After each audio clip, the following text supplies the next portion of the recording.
Everyone, assume the brace position. Get those vests secured. Keep your heads down. Brace, brace, brace!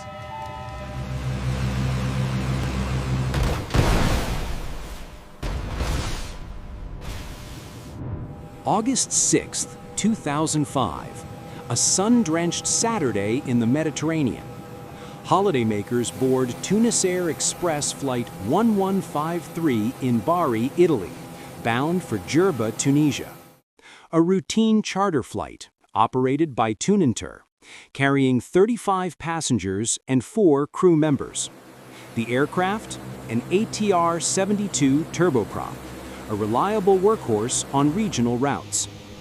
In the cockpit, Captain Chafik Al Gharbi and First Officer Ali Kabair Laswed prepare for the short hop across the sea.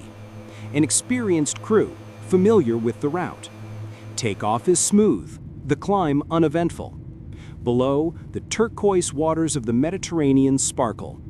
For the passengers, thoughts are already turning to Tunisian beaches.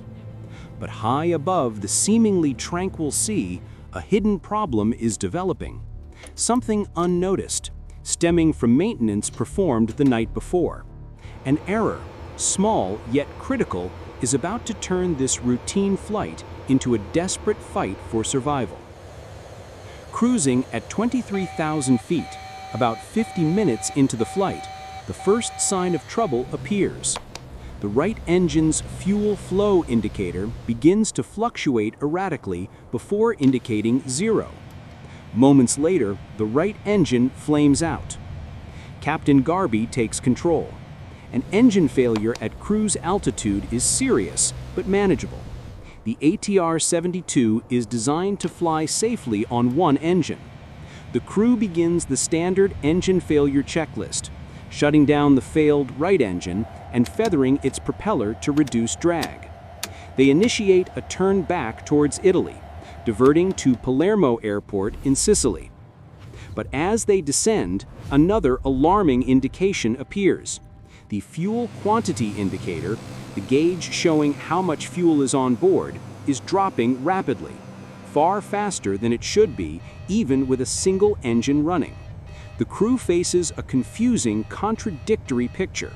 The engine failure seems straightforward, but the fuel gauge suggests a deeper, more catastrophic problem. Could they have a massive fuel leak? The crew scans their instruments, checks procedures. Yet the numbers on the fuel gauge don't quite add up. It reads significantly lower than the amount they know they started with. Believing the gauge might be faulty, they focus on managing the single engine failure and their diversion to Palermo. Then the unthinkable. While descending through 15,000 feet, still miles from safety, the left engine sputters and flames out. Silence, followed by a sudden, terrifying realization. Both engines are dead. The ATR-72 is now a glider. In the cockpit, confusion turns to disbelief, then stark terror. How could this happen? Captain Gharbi radios Palermo approach, declaring an emergency.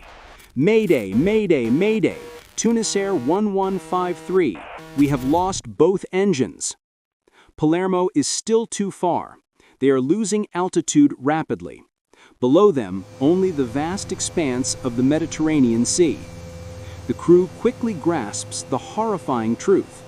The suspect fuel gauge wasn't faulty, it was telling them the impossible. They had run out of fuel. There is only one option left, a ditching, a controlled crash landing onto water. It's one of the most dangerous maneuvers a pilot can attempt, especially in a large aircraft not designed for it.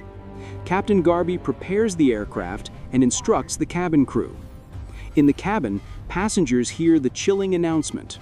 Panic mixes with prayers. Flight attendants shout instructions, brace positions, life vests. The aircraft descends steeply towards the waves. Impact. The ATR-72 slams into the water, breaking apart into 3 sections. Chaos erupts. Water pours into the fractured fuselage.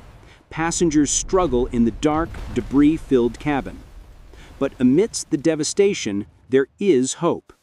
Miraculously, the main fuselage section remains afloat, buoyed by trapped air. Survivors cling to wreckage or swim in the jet fuel-slicked water. Nearby boats, alerted by the Mayday call and witnessing the ditching, rush to the scene. Rescue helicopters are scrambled. The rescue effort pulls 23 people from the water alive. Tragically, 16 lives are lost in the violent impact and its immediate aftermath. The investigation begins immediately. How could a modern airliner simply run out of fuel mid-flight? The flight recorders are recovered. The cockpit voice recorder reveals the crew's desperate attempts to understand their failing engines and conflicting fuel readings. Investigators focus on the fuel system. There are no signs of a leak. Attention turns to the fuel quantity indicator, the gauge showing how much fuel is on board, and they find something startling. The FQI installed on the accident aircraft was the wrong part. It was designed for the smaller ATR-42 model, not the ATR-72. While physically similar, the internal calibration was completely different due to the different fuel tank shapes of the two aircraft types. This incorrect FQI, installed during routine maintenance the night before the accident, provided fatally misleading readings. When the tanks were actually full, it showed significantly more fuel than was present. As fuel was consumed, the gauge dramatically overstated the remaining quantity. The crew thought they had plenty of fuel, even when the first engine failed. The gauge lied to them right until the tanks ran dry. The investigation reveals a chain of errors. The maintenance technician installed the wrong part, failing to verify the part number against the aircraft documentation. Crucially, pre-flight checks by both maintenance and the flight crew failed to spot the incorrect reading, which would have shown a discrepancy between the fuel loaded and the gauge indication before takeoff. Procedures were not followed. Cross-checks were missed. Tunisair Flight 1153 fell from the sky not because of a complex mechanical failure, but because of a simple maintenance error compounded by human factors. The wrong part, no bigger than a shoebox, led to the deaths of 16 people. The tragedy highlighted the critical importance of meticulous maintenance procedures, strict adherence to part number verification, and vigilant cross-checking by flight crews. In aviation, even the smallest mistake can have the most devastating consequences.